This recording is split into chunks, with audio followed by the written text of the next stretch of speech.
Disse o Senhor ao meu Senhor: assenta-te à minha direita, até que ponha os teus inimigos debaixo dos teus pés. Se Davi, pois, lhe chama Senhor, como é ele seu filho?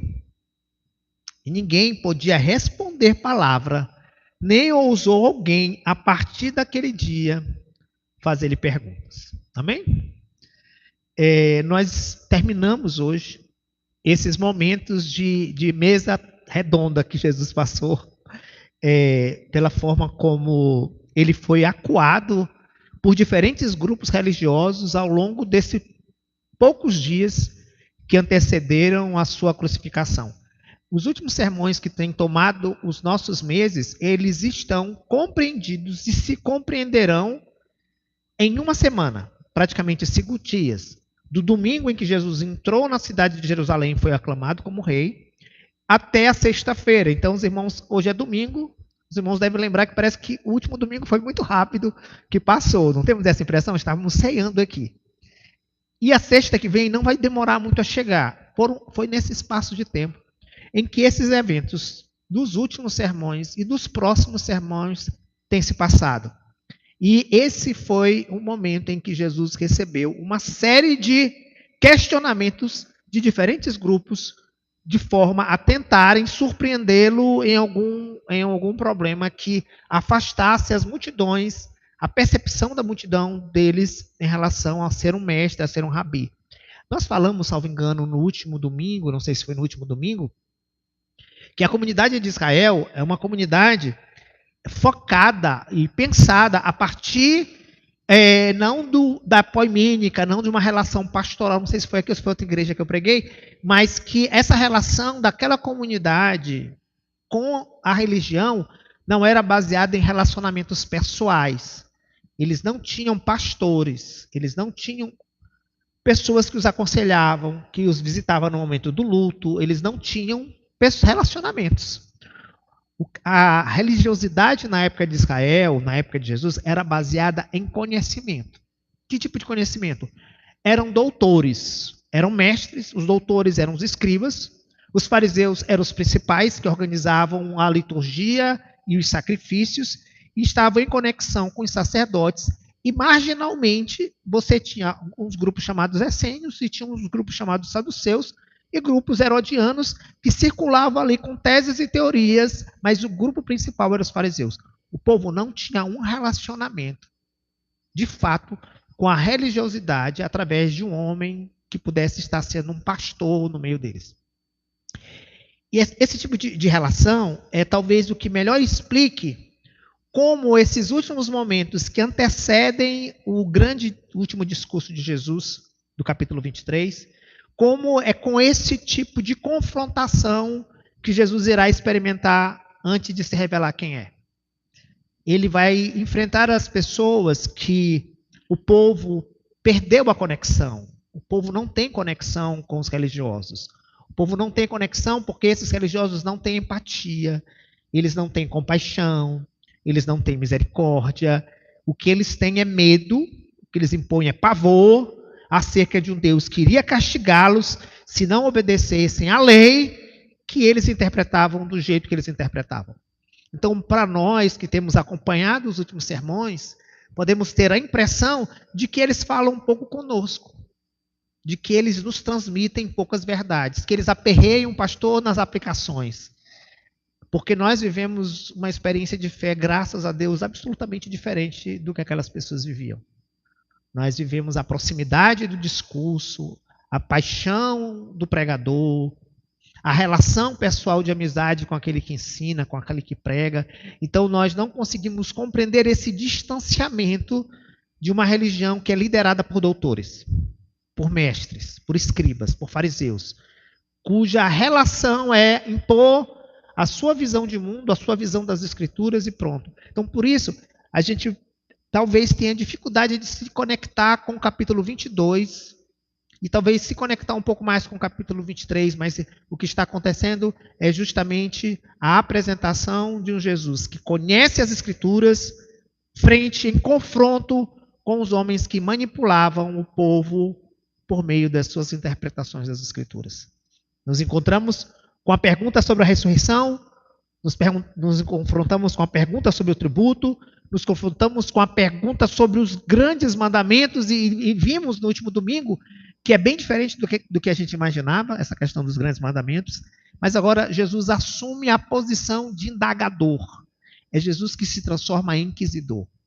Não são mais eles que perguntam. Nos 3 evangelhos, em Marcos capítulo 12, em Lucas capítulo 20, em Mateus capítulo 22, Jesus assume a função de inquiri-los acerca de um aspecto do seu entendimento sobre quem era o Messias, quem era o filho de Davi. Reunidos os fariseus, interrogou-los Jesus. Agora, não é mais eles que acuam Jesus. É Jesus que faz a primeira pergunta do versículo 41. Reunidos os fariseus, interrogou Jesus. E é preciso lembrarmos que todos os evangelistas dizem que eles se prepararam para interrogar Jesus. Eles se prepararam para pegá-lo em algum problema, em alguma falta de conhecimento, ou alguma coisa que ele pudesse ser preso. Mas o versículo 46 diz: e ninguém lhes podia responder palavra, nem ousou alguém, a partir daquele dia, fazer-lhes mais perguntas. Então, eles interrogaram Jesus. Mas ao fazer essa pergunta, que a gente vai revelar, né, eles, a partir desse momento, não ousaram mais perguntar nada para Jesus. Daí a importância da gente entender que as Escrituras é um conjunto de coisas e também do bom entendimento delas, da boa teologia que chamamos. Mateus, mais do que os outros evangelistas, ele vem apresentando desde o primeiro capítulo, e Mateus é sobre essas duas circunstâncias, e nós temos falado ao longo dos últimos 7 anos das circunstâncias do que seria Mateus, qual é a intenção, qual é a intencionalidade de Mateus de apresentar Jesus como filho de Abraão e como filho de Davi. Entender que expressão é essa, filho de Davi, significa entender como foi tão difícil para os fariseus responderem a pergunta que Jesus fez. Mateus vem nos mostrando a cada passagem, a cada momento, de que Jesus é o filho de Davi. A ideia de ser filho de Davi parte do princípio de que esse é um título messiânico, é um título de Messias, é um título qual os fariseus, os saduceus, de um modo geral, estavam acostumados. Chamar alguém de filho de Davi não era uma heresia. Não se constitui uma heresia. Chamar alguém de filho de Deus poderia ser interpretado como heresia. Dizer que era Deus para eles era uma heresia, porque para o entendimento deles ninguém poderia fazer-se semelhante ao Altíssimo. Mas chamar alguém de filho de Davi, ou acreditar que alguém fosse o Messias, não era punível, não era digno de pena, isto é, de punição. Mas sim, na visão dos fariseus, este homem não é o Messias. Mas acreditar que alguém pudesse ser é algo que todos esperavam. O que Mateus começa a colocar na boca das pessoas que vão sendo agraciadas ao longo dos últimos capítulos é que Jesus é o filho de Davi, que Jesus é o Messias. E o que significa ser filho de Davi? E havia naqueles dias 2 escolas. Uma escola que reputava o entendimento do Messias como filho de Davi em relação a uma promessa de Deus feita a Jacó, capítulo 49 de Gênesis, que nós não vamos ler, em que houve uma promessa de que todo rei, toda a liderança em Israel adviesse da tribo de Judá. E alguns deles entendiam que todos os reis que não fossem da raiz de Judá, isto é, não nascessem desse filho de Jacó, chamado Judá, não descendesse de Judá, não poderia assentar-se ao trono. Essa escola que entendia dessa forma, ela abraçou completamente as profecias que dizem respeito à colocação de Davi no centro da raiz de toda Israel. Há uma profecia relativa a Davi, baseada em Gênesis 49, de que o reino de Davi seria um reino eterno e que jamais teria fim. 2 Samuel, capítulo 7, versículo de 12 a 16.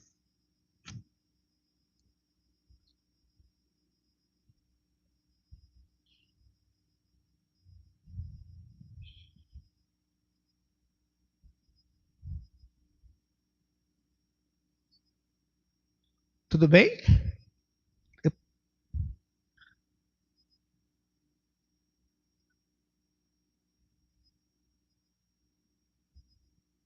12, versículo 12.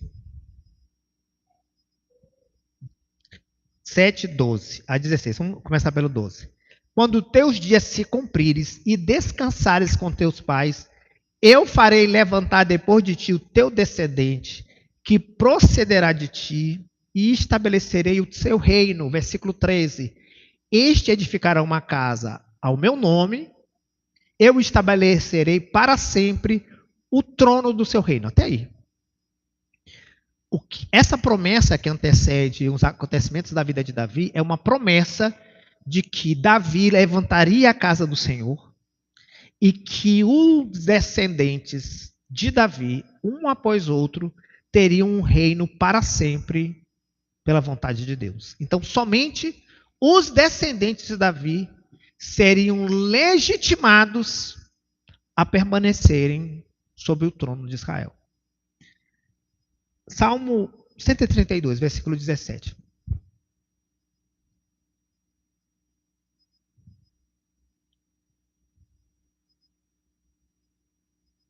Ali farei brotar a força de Davi, prepararei uma lâmpada para o meu ungido. Só tem, Gabriel, obrigado. As escrituras, elas passam a denotar, de fato, a promessa de que Davi teria sua descendência eterna sobre a terra. Acontece que o povo foi separado, o povo foi exilado, o povo foi disperso. E novamente esse povo, após o exílio, se reagrupou em Jerusalém, reconstruíram seus muros, reconstruíram o templo e acreditavam que apenas um rei da linhagem de Davi assumiria o trono e os resgataria. Finalmente, esse era o Messias. Então, ao longo do tempo, eles passaram a acreditar que Deus enviaria o ungido, o Cristo, o Messias. Este homem seria da descendência de Davi. Este homem levaria o título de filho de Davi, porque assim como os reis que procederam a Davi e eram segundo a vontade de Deus, eram chamados como dos filhos de Davi, em promessa aquilo que foi estabelecido em 2 Samuel. Então, a partir dessa leitura, sempre que alguém era chamado de filho de Davi, significava dizer que aquela pessoa era o Messias. Isso está compreendido? Mateus capítulo 21. Reuniu os fariseus, 22, versículo 41. Reuniu os fariseus e interrogou-lhes Jesus: que pensais vós do Cristo? Isto é, do Messias. Resposta: de quem ele é filho? Responderam: de Davi. Eles estão respondendo aquilo que eles estavam ensinando e que ensinaram a vida toda, de que o Messias seria filho de Davi. É como se Jesus estivesse preparando uma pegadinha retórica. Ele sabia a resposta. De quem ele é filho? De Davi. Por que que o Messias é chamado de filho de Davi? Porque o Messias é filho de Davi. Claramente, essa pergunta de Jesus, ela já foi demonstrada. Eles não estão andando em terreno desconhecido. Quando Jesus entra em Jerusalém, dias antes, ele é aclamado como filho de Davi. Eles pedem, inclusive, para os discípulos repreenderem as pessoas que estão clamando com medo dos romanos.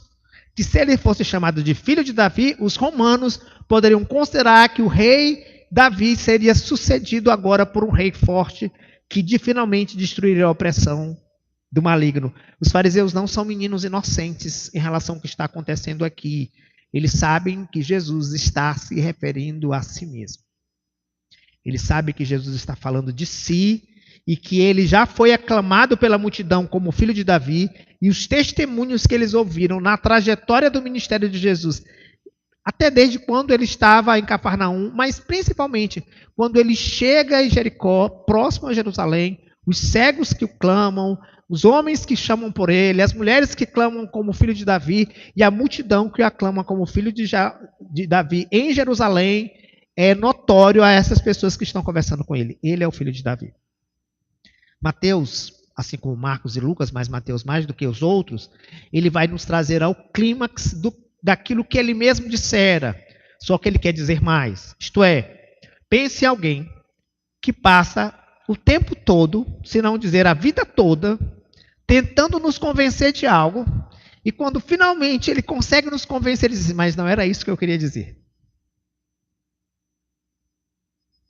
É o que Mateus está fazendo aqui com a gente. Ele está dizendo o tempo todo para a gente que Jesus é o Messias. Ele é o filho de Davi, ele é o Messias, ele é o Cristo ungido do Senhor, Yeshua HaMashiach. Ele é o Messias. Jesus é o Messias. Ele passou todo o argumento do seu evangelho nos dizendo isso. Ele dá algumas dicas, ele guarda algumas informações de que ele quer dizer que Jesus é muito mais do que o Messias. Mas ele guarda como cereja do bolo, na última conversa de Jesus, literalmente com os fariseus, a última pergunta que Jesus faz com os fariseus, para dizer que Jesus é muito mais do que o filho de Davi. De que Jesus é muito mais do que o Messias. Mas ele não poderia dizer que Jesus é o Filho de Deus. Ele não poderia dizer que Jesus é Deus com o Pai, se primeiramente não estivesse claro para eles que Jesus é o Messias. A ideia de aceitar Jesus como Messias já era uma coisa complicada, já era uma coisa difícil. Para os irmãos perceberem a distância entre dizer que Jesus era o Messias e que Jesus era o Filho de Deus, quando Jesus se declara Filho de Deus, ele é esbofeteado no momento do seu julgamento. Porque isso sim era uma heresia. Isso sim era uma blasfêmia. Mas a multidão gritar que Jesus era filho de Davi era um descontentamento, uma insatisfação, mas o povo poderia reconhecer em alguém o seu messianismo, ou o seu messianato. Então, o que Mateus faz conosco, na sua narrativa, e quando eu digo conosco, é com os judeus, é convencê-los, ele é o Messias, ele é o Messias, ele é o Messias, ele é o filho de Davi. As multidões clamavam, Jesus Cristo, filho de Davi, tenha compaixão de mim. E quando todos estão convencidos de que ele é o Messias, então ele diz, ele é mais do que isso. Ele é o filho de Deus. Confissão dita por Pedro em Mateus capítulo 16, versículo 13, restrita ao grupo dos discípulos. Tu és o Cristo, o Filho do Deus vivo. A ninguém falem nisto. Não foi carne e sangue que ele revelou, mas meu Pai que está no céu. A revelação de que Jesus Cristo era o Messias já estava bem sedimentada, mas agora ele se apresenta não apenas como Messias, ele se apresenta como Senhor. E aqui é uma distinção não só real, mas uma diferença divinal. E ela começa pela citação do Salmo 110. Replicou-lhe Jesus, versículo 43.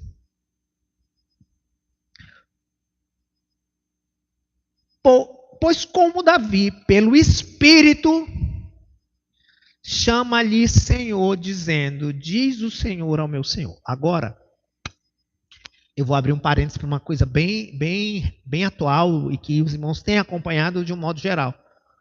O que Jesus está dizendo nessa passagem e que Mateus está reproduzindo é que toda palavra da Escritura é divinamente inspirada. Que aquilo que foi escrito não foi uma escolha de homens, mas os homens foram inspirados a escrever. E aí nós vamos romper com um pensamento romanista, mais fortalecido nos nossos dias. Há pessoas que estão saindo das igrejas evangélicas, igrejas protestantes, voltando ao catolicismo, baseado na ideia de que o magistério é mais importante, muito mais importante do que as escrituras. E o que é o magistério? É a autoridade que a igreja tem de dizer o que é santo e o que não é, o que é canônico e o que não é. Então, esse argumento, usado pelo romanismo ou pelo catolicismo, ela diz que foi a igreja quem escolheu os livros da Bíblia. Foi ela que disse que esses livros são sagrados. Logo, ela tem mais autoridade do que a Bíblia. Nós defendemos o sola escritura. A Bíblia é a maior autoridade de fé e prática. Eles dizem não. A maior autoridade é o magistério, isto é o corpo de clérigos O Papa, seus cardeais, ou aqueles que interpretam as Escrituras, eles têm mais autoridade do que a Escritura, porque a igreja tem mais autoridade com a Escritura. A igreja está acima da Escritura. E nós, protestantes, acreditamos que a Escritura está acima da igreja. O que Jesus está dizendo é que antes que os livros da Bíblia fossem escritos, é o Espírito quem inspirou Davi a dizer no Salmo 110, diz o Senhor ao meu Senhor. A ratificação primeira sobre a Escritura é: toda a palavra das Escrituras é divina, inspirada pelo Espírito Santo de Deus. E quem está dizendo isso não é o Papa. A igreja passou 500 anos debatendo a tese de que Maria era corredentora com Jesus. Foi uma tese que surgiu há quase 400 anos atrás e que perdurou muito tempo nos debates, até que finalmente a igreja agora disse, por decisão do atual Papa, de que Maria não é corredentora. Se a igreja tivesse uma autoridade absoluta e não a Escritura, ou agora a igreja está certa, ou antes ela estava errada. O que Jesus está dizendo, de fato, é que Davi, inspirado pelo Espírito, porque ele diz, imediatamente, isso calou os fariseus que disseram, realmente, Davi falou. E realmente nós reconhecemos que a Escritura é a palavra de Deus. Que a Escritura é a autoridade. Se ele está dizendo, citando as Escrituras, nós temos que nos submeter a elas. Então, por mais revoltados que eles tivessem interiormente, eles eram mais santos do que muitos dos nossos dias, que querem questionar a autoridade das Escrituras, que questionam a autoridade da palavra de Deus. Eles, calaram o biquinho, versículo 46, e não mais ousaram fazer qualquer pergunta. O salmo que Jesus cita, diz o Senhor ao meu Senhor, as duas palavras que aparecem no original para Senhor e Senhor não são as mesmas. E para vocês entenderem, o nome da maioria das palavras que é traduzido nas Bíblias da gente como Senhor, não aparece de fato a palavra Senhor no original. A palavra que aparece é aquilo que mais próximo nós chamamos de Jeová ou Yahvé, que significa, que traduzido literalmente, significa eu sou ou eu sou o que sou.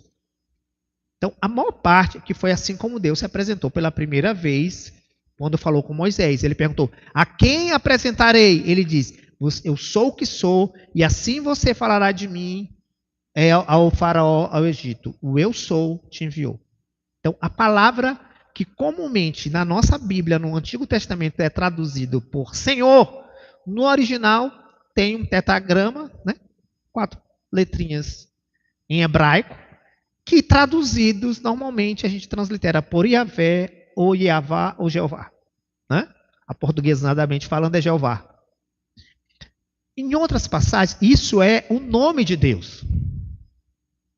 Em diversas outras passagens, aparece Redonei, ou que nós traduzimos aportuguesadamente Adonai, que não é o nome de Deus, é um título de soberania. Quando o Senhor é chamado de Rei Soberano, ou Senhor Soberano, a palavra que aparece lá no original é Adonai. Aí traduziu tudo para Senhor na Bíblia da gente, em português, E aí, quando vamos traduzir, quando pegamos a nossa Bíblia, diz lá, diz o Senhor ao meu Senhor. Mas quando Jesus está falando, e quando falamos do original, o que Jesus está dizendo é, diz Yahvé, ou Jeová, a Adonai. Diz o eu sou ao soberano Senhor. O problema é que esse título, Adonai, de soberano e Senhor, ele não pode ser usado para homens. A palavra Adonai não pode ser usada para homens. É um título exclusivista, é um título exclusivo a Deus. Adonai é uma palavra que é usada apenas para Deus. E o que o texto está dizendo é que o Senhor está dizendo que o Senhor, Deus, fala a algum Senhor que também é soberano e divino. A pergunta que faz com que eles se calem é a seguinte, versículo 45. Se Davi chama esse Senhor de quem disse o Senhor, como esse Senhor pode ser filho de Davi? Alguém chama o seu filho de Senhor? Acho que só se trabalhar para ele, né? E só no ambiente de trabalho, mas isso não parece normal. Um filho, né? Um pai chamar um filho e dizer assim, Senhor. Não, é o contrário. Eu quero acreditar que nós já chamamos os nossos pais de Senhor e Senhora. O que Jesus está dizendo para eles é que tem alguma coisa errada na teologia deles. Porque se Davi, pelo Espírito, disse que Davi falou, chamando esse Senhor, que é chamado por Deus de Adonai, Senhor soberano, é porque ele era superior a Davi. E logo não podia ser seu filho. Essa pegadinha teológica, confusa, que eu estou me desgastando aqui quase 20 minutos, mais de 20 minutos para explicar para vocês, mas que é importante para a gente entender, é um ponto de virada da intenção de Mateus. Mateus agora não quer mais apresentar Jesus como o Messias esperado. Mateus agora está apresentando Jesus como o Senhor soberano. Isso é tão importante e tão significativo porque isso emblematiza não um reino físico com o qual eles estavam esperando, mas um reino eterno, como foi profetizado desde o seu nascimento. É chegado o reino dos céus. Desde o nascimento, diz, ele será chamado de Jesus. Ele será chamado de Salvador. Mas ele também será chamado de Emanuel, que significa Deus conosco. Isso vai desvendar também aquilo que foi profetizado acerca do menino, porque um filho nos nasceu. Este menino será chamado Deus Forte. E a partir daí, as Escrituras passarão a revelar Jesus não apenas como o Messias, como aquele que se assentaria no trono de Davi. Ele é homem melhor que todos os homens, mas ele é Deus acima de todos os homens. Jesus é Deus. Versículo 46.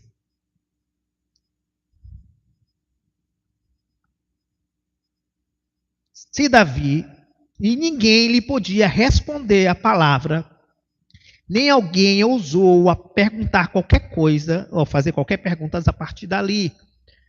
E todos os evangelistas, Mateus, Marcos e Lucas, nos estão passando uma ideia de que este questionamento dos fariseus levantou entre eles um outro problema. É que Jesus agora estava arrogando uma autoridade muito além de ser o Messias. Ele agora estava se declarando filho de Deus. Como os judeus na época de Jesus entendiam ser o filho de Deus? Eles não entendiam que o filho de Deus era um homem. Eles entendiam que o filho de Deus poderia ser um grande profeta enviado dos céus para nós, assim como eles esperavam Elias, assim como eles esperavam que Josué voltasse, assim como eles esperavam, de fato, que alguém divino pudesse estar no meio deles. Isso sem destituir Deus de ser o único Deus em Israel. A ideia de Jesus ser o Filho de Deus, ela estará presente, massificada, mais organizada em João. É João quem vai falar sobre isso. É João quem vai falar mais abertamente, diferentemente desses evangelistas que vão subindo degraus até nos chegar à conclusão de que Jesus era Deus. João, ele começa o seu evangelho: no princípio era o Verbo. O Verbo era Deus. O Verbo estava com Deus. Todas as coisas foram feitas por ele, e sem ele, nada do que foi feito se fez. Porque Deus amou o mundo de tal maneira que deu o seu único filho, Isso significa que não era filhos de Deus, como se falava no Antigo Testamento. Não eram filhos porque eram tementes ao Senhor, porque fala que é um único filho da natureza do Pai. Jesus é o Filho de Deus. E se pensarmos sobre isso, nós vamos entender alguns conceitos antes da gente começar a aplicar. A primeira ideia é aquilo que o próprio João fala, capítulo 18, versículo 36. João.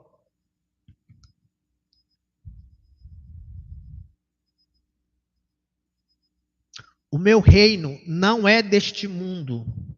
Se o meu reino fosse deste mundo, os meus ministros se empenhariam por mim para que eu não fosse entregue aos judeus. Mas agora o meu reino não é daqui. Esta é uma ideia que ultrapassa o sentido de um Messias. De um rei levantado para reinar e para atrair homens para si, levantar um exército, vencer o império. Não. Este é um rei cujo reino não é dessa terra. É alguém que veio do céu. E o mesmo João diz que aquele que testifica é aquele que veio do céu. O próprio Jesus, a palavra que desceu do céu. Paulo, confirmando essa palavra, ele diz, em 1 Timóteo, capítulo 6, versículo 15,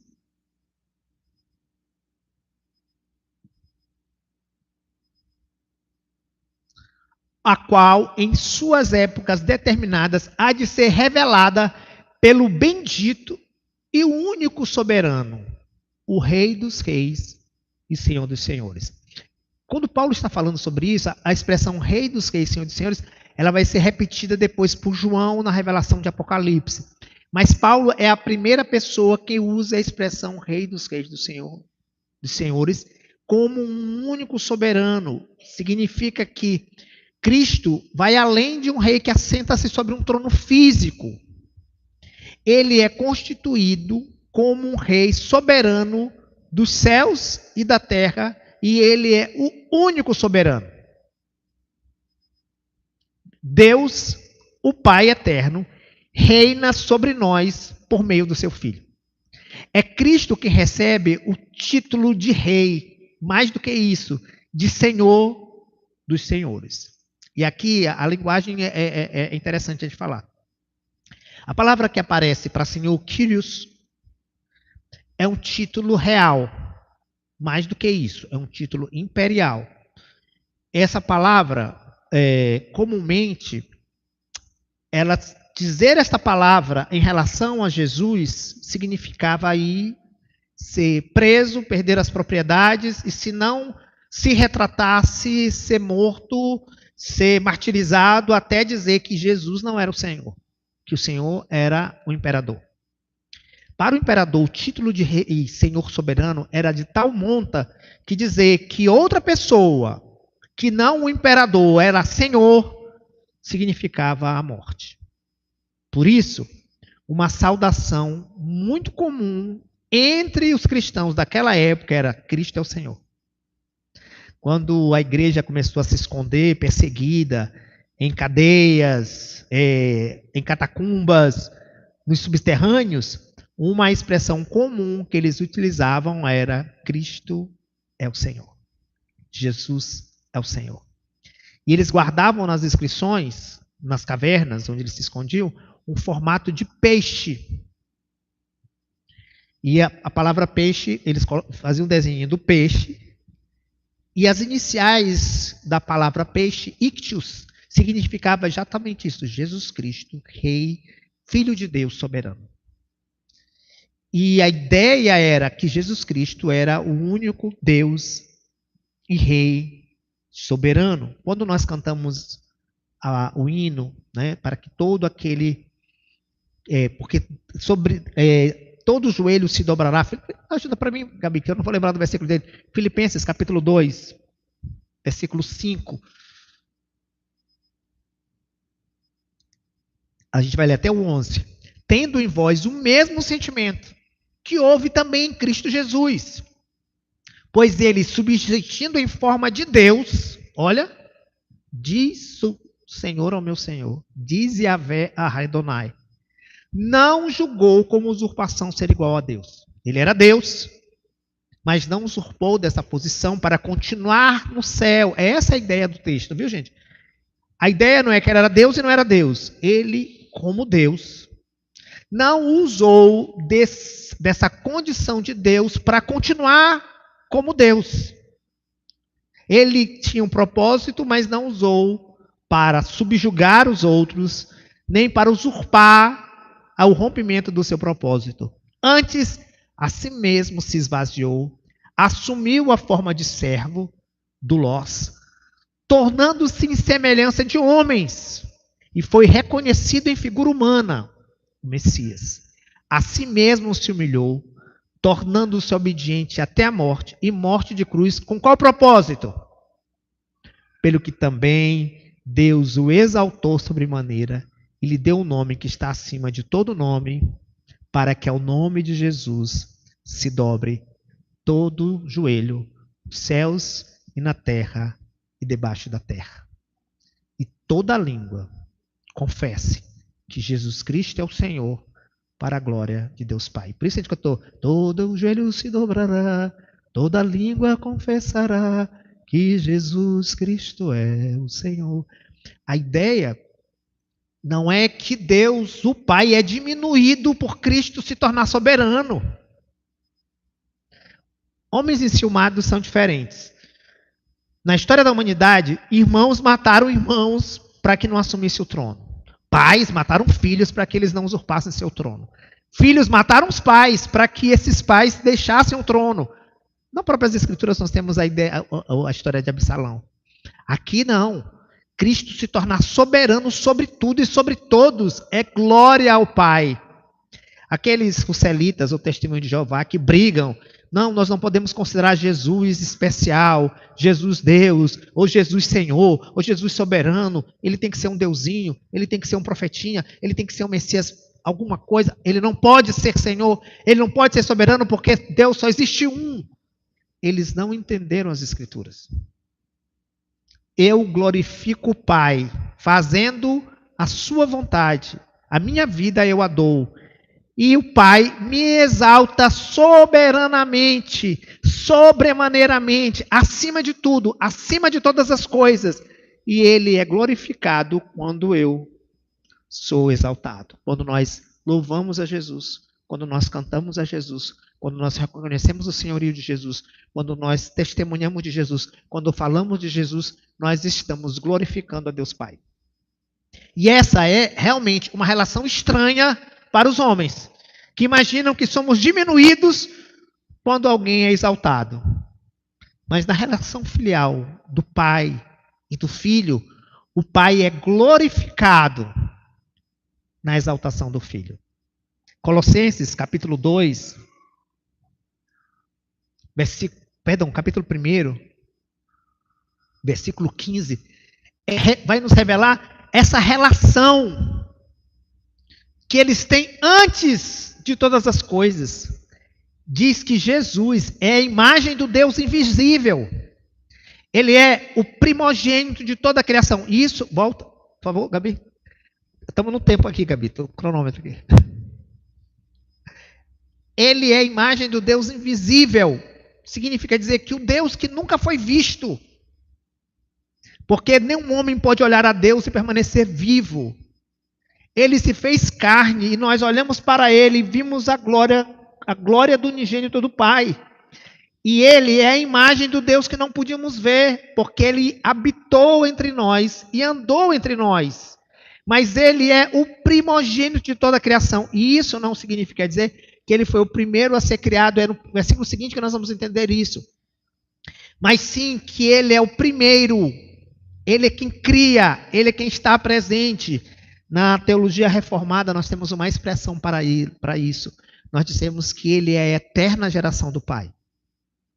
Em resposta a Hebreus capítulo 1, versículo de 11 até o versículo 17, ele é nada mais, nada menos do que aquele que foi não criado por Deus, mas que estava com Deus antes de todas as coisas.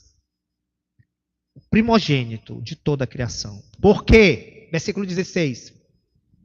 Porque nele foram criadas todas as coisas nos céus e sobre a terra, as visíveis e as invisíveis, sejam tronos, sejam soberanias, quer principados, quer potestades, tudo foi criado por meio dele e para ele.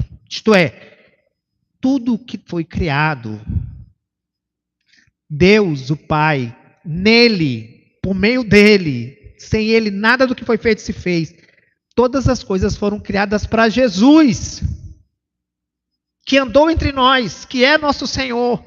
Todas as coisas convergem nele. Ele é o centro de tudo, de todas as coisas. A quem nos apegaremos? Com quem nos abraçaremos para que não sejamos consumidos? Com quem nós vamos nos enrolar para o resto da vida, gente? A quem nós vamos nos clamar na hora da angústia?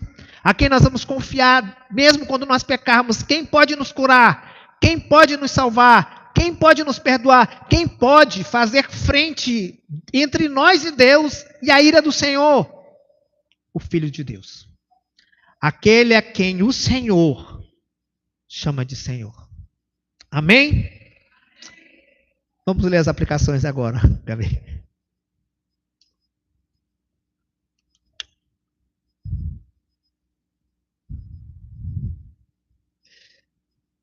Jesus Cristo é o Senhor.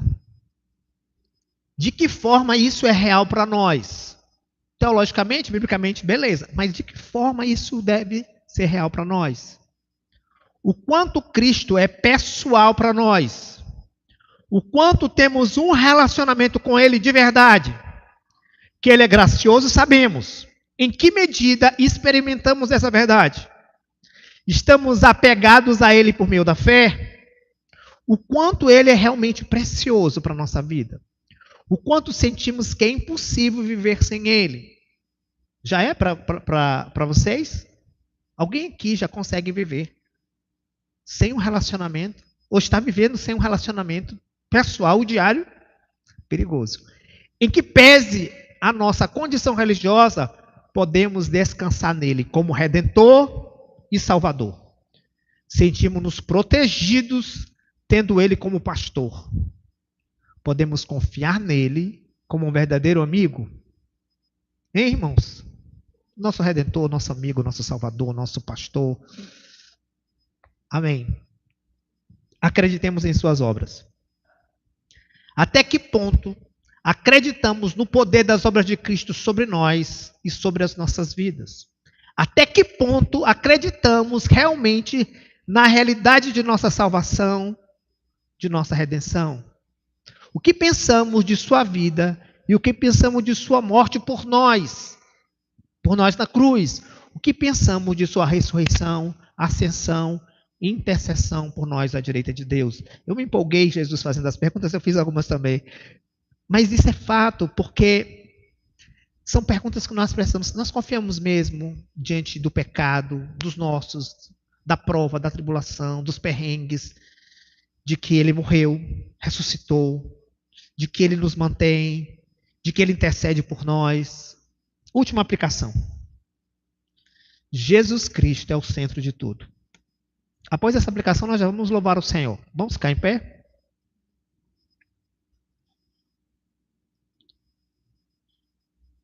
Nós vamos ler a aplicação antes dos primeiros acordes.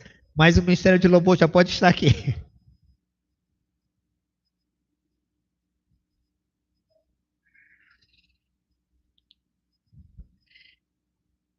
Que bom sentirmos segurança em um Salvador tão fiel. Mas temos também um Senhor que está acima de todos. Nele foram criadas todas as coisas. Nele tudo subsiste. Nele nos movemos a vida, o existir e o prosseguir.